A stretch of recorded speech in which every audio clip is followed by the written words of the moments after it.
Connecticut's #1 local news. This is Channel 3 Eyewitness News. Good morning, everyone. Today is Friday, October 1st. Thanks for joining us. I'm Nicole Nalepa.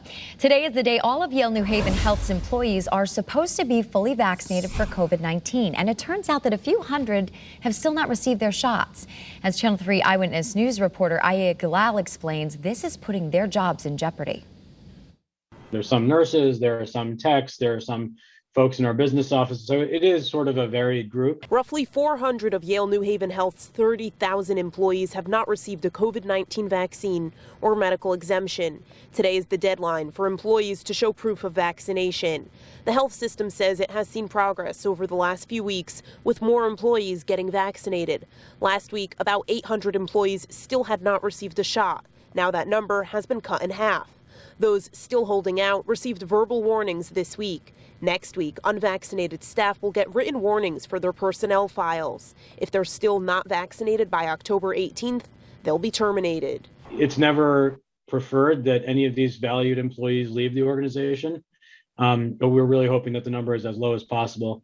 And of course, if they do leave and they then decide to get vaccinated, we would be more than welcome. We'd be more than happy to welcome them back to us. Aya, Channel 3 Eyewitness News. And happening today in Connecticut, new state laws are taking effect this morning. So starting today, everyone riding in a car must wear a seatbelt, even if they're in the back seat. A driver must stop if a pedestrian is within any portion of a crosswalk or steps to the curb at a crosswalk's entrance. And if the person is actually showing that they want to cross by raising a hand or an arm, then you must stop.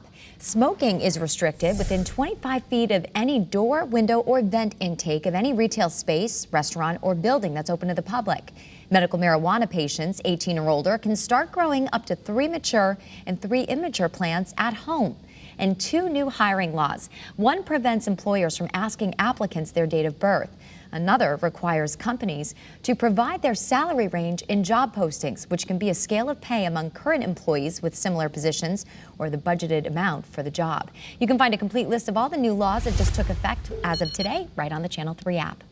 A partial federal government shutdown was averted yesterday after the House and Senate voted to keep the government funded through at least December 3rd. But another budget crisis looms next month as Democrats and Republicans remain at odds over raising the debt ceiling.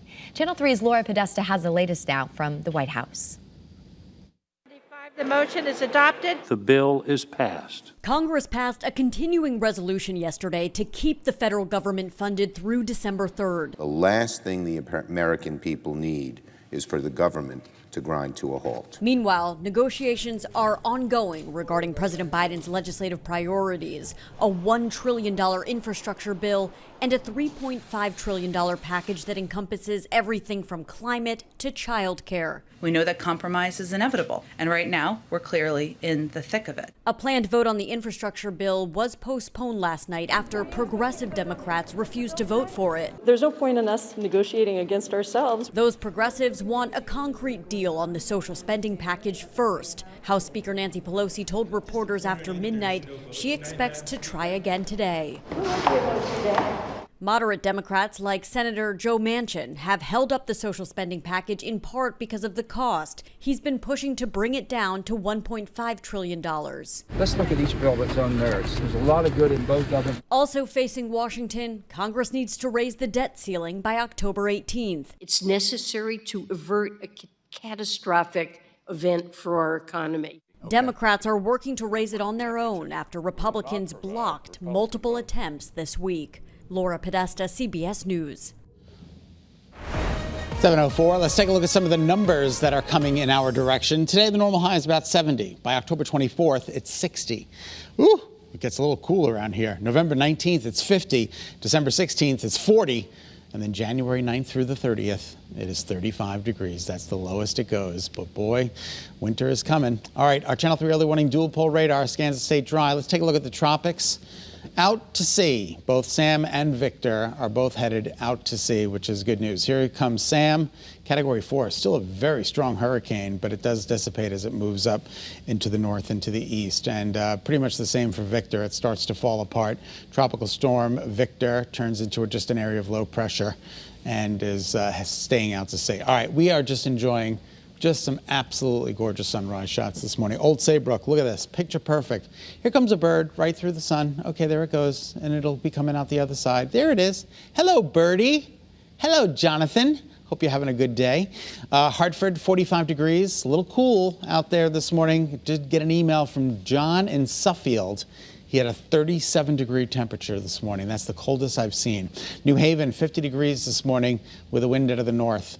Litchfield, 42. Storrs, 46. 45 in East Hartford. West Haven, 47.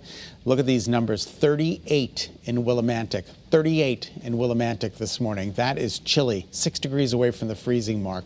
41 in Putnam, Windsor Locks, Torrington, Salisbury. 42. Look at 40 in Norwich. That's chilly. I mean, come on. Temperatures out there this morning are about 8 to 12 degrees cooler than average, and we're looking at dew points that are comfortable in the upper 30s, low 40s. It's going to be a beautiful day of weather today. The winds are calm.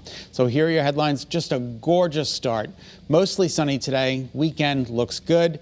I think Sunday evening after dark, we'll start to see some showers pushing in, but not before then. Satellite and radar confirms we are dry. Let me widen out the shot here. You can see we're doing pretty good. And according to early morning futurecast tomorrow's weather today, not a lot going on. Maybe a couple of puffy whites by later on this afternoon, but that's it. And futurecast stays dry right through until Sunday night. Daytime highs today in the low to mid to upper 60s, mostly sunny, seasonably cool. Clear and chilly tonight. Look at the temperatures get even chillier than where they are this morning. Oh my goodness gracious, there could be some scattered frost out there tomorrow morning. And then as we take a look at the 7-day forecast, 74 tomorrow, beautiful day tomorrow. Sunday, increasing clouds with rain arriving Sunday night. That rain continues into Monday. Monday's looking like a wet day. Tuesday, showers and some drizzle still around. And then Wednesday and Thursday, we're going optimistically dry with temperatures getting back close to normal. And you'll notice the overnight lows do come up. All right, so there are your shoreline highs, pretty equivalent to where we're headed inland. Looks like a beautiful day today, a beautiful day tomorrow. Pretty good day on Sunday with rain arriving Sunday night into Monday. Tuesday looks unsettled. And then again, Wednesday and Thursday, we're talking about partly sunny, mostly cloudy skies. 7:07 is now the time. Nicole, we'll send it back to you. All right. Thanks, Scott. And thank you so much for tuning in to Eyewitness News. Remember, you can get news and weather updates anytime on the Channel 3 app. We hope you enjoy this beautiful day, the first day of the new month. And we'll see you back here on Monday. Be healthy, stay positive. Thanks for watching Channel 3 Eyewitness News. Watch us live wherever you are on our mobile, on our streaming news app. And you can also watch us on Roku, Apple TV, and Fire TV.